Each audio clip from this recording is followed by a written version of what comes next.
VlogStars. It's the first VlogStars of 2016. You're going to have to forgive my face because this is the face of a mama that hasn't slept much. I seem to have turned nocturnal, which is a little bit worrying. I'm exhausted about all day, and then I have a second wind and I stay up and think, let's do loads of work, and then go to bed, and then baby normally gets up and then she wakes up screaming in the monitor at the moment, "Mommy, mommy," down the monitor. It's like a sort of air raid siren that time in the morning.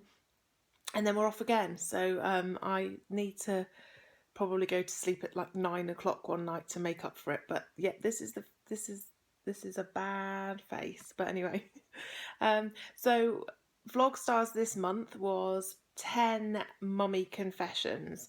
Now, I must admit, I've been messaging Amy because I'm having a really bad time about this. I haven't really got anything interesting to say, I don't think. But no massive revelations, well, not that I can YouTube anyway. So I'm going to just go off the top of my head and try and think of some things that are vaguely confessions and see where we go from there. So I will probably carry on slurping my tea, which is the biggest cup in the world. From this angle, it looks as big as my head. It's not far off, to be fair, because I need tea. So to start with, probably the most shocking confession for a mummy blogger is I don't like gin. If you're not a mummy blogger, you probably think, so what, she doesn't like gin? But it's kind of a rite of passage, or a kind of thing that all mummy bloggers have to do, is drink gin. And I don't like it. It's horrible. So give me a bottle of Bailey's any day and I'll happily down that quite quickly. But gin, don't want it. So yes, I'm probably the only mummy blogger that doesn't like gin. So that's my first confession. My second confession is that sometimes I go into the toilet and just sit on the toilet with the lid down, just to have a little break. Not for very long, because that doesn't roll in our house, but baby is at the stage of continuous noise, and it's really good that she is inquisitive and all the other things, but whoa, sometimes I just need a little bit of quiet. I needed to do more shutty up, less of this and more of this. So I go and have just a little sit down for literally 2 minutes, and it just restores a bit of peace in my brain. So that's the second one. The third one is I think all mums have done this, but I have been known to eat chocolate in the kitchen, not at the moment because I'm trying to lose weight again, but eat chocolate in the kitchen and tell her that I'm not doing anything. But the fourth confession, which is tied to that, is that I have eaten her chocolate. So I have actually eaten a whole Easter egg that was meant for her, but it was at the time that she didn't really eat chocolate. We didn't really let her eat chocolate, so that's my excuse anyway. But now I must admit, some of her chocolate coins from Christmas did end up in my tummy. So, bad mummy. The fifth one is sometimes you just need a bit of peace, don't you? So it's all well and good being a mum, and none of us would give it back, and we all want it and stuff. And not very eloquent, that is.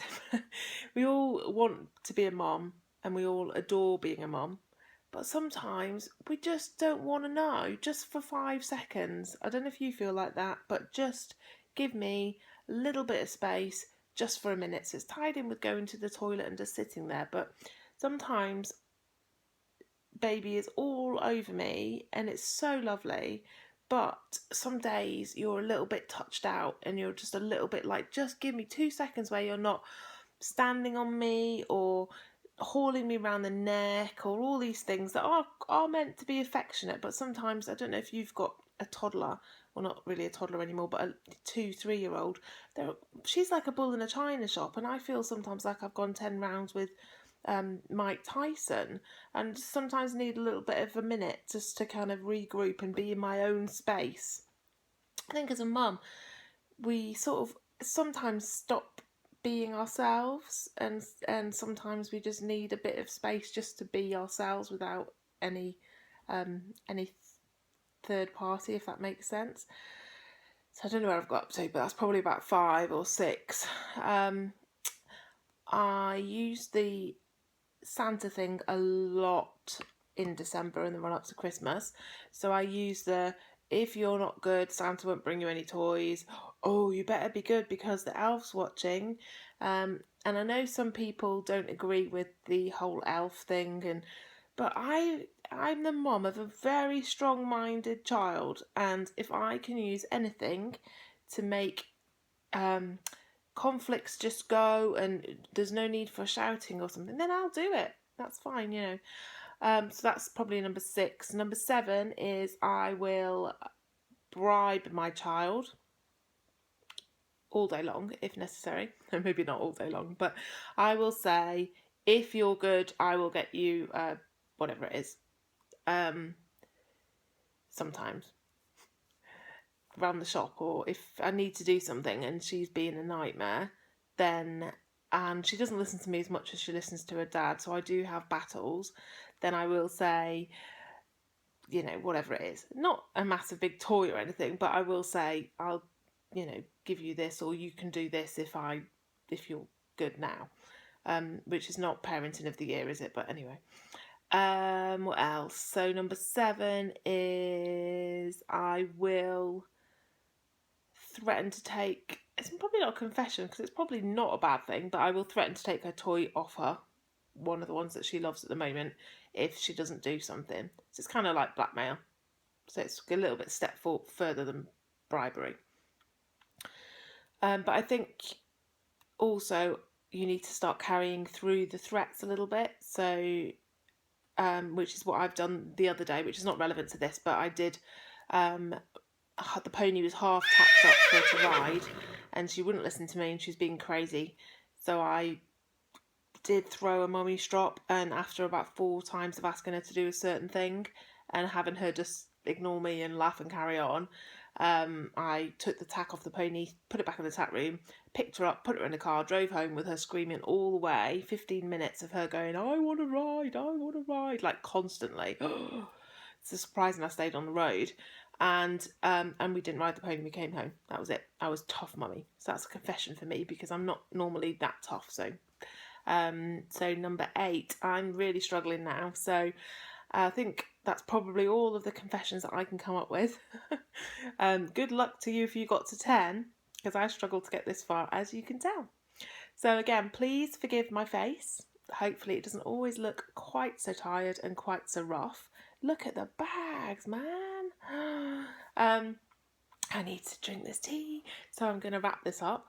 Amy and I love our little community. I know we didn't get round to doing it in December, but we were both crazy busy, and Amy had internet dropping in and out at her house. Today I have internet dropping in and out every minute at my house, which is beyond frustrating, but we wanted to make sure that we gave you all an opportunity to link up again this week, or this month rather. So we love watching your videos, and we love that we've got a nice little regular group, and that we have new people coming in and out every month too. So I can't wait to listen to your confessions, and I'm sure you've all got much more exciting things to confess than I do. So see you soon. Thank you. Bye.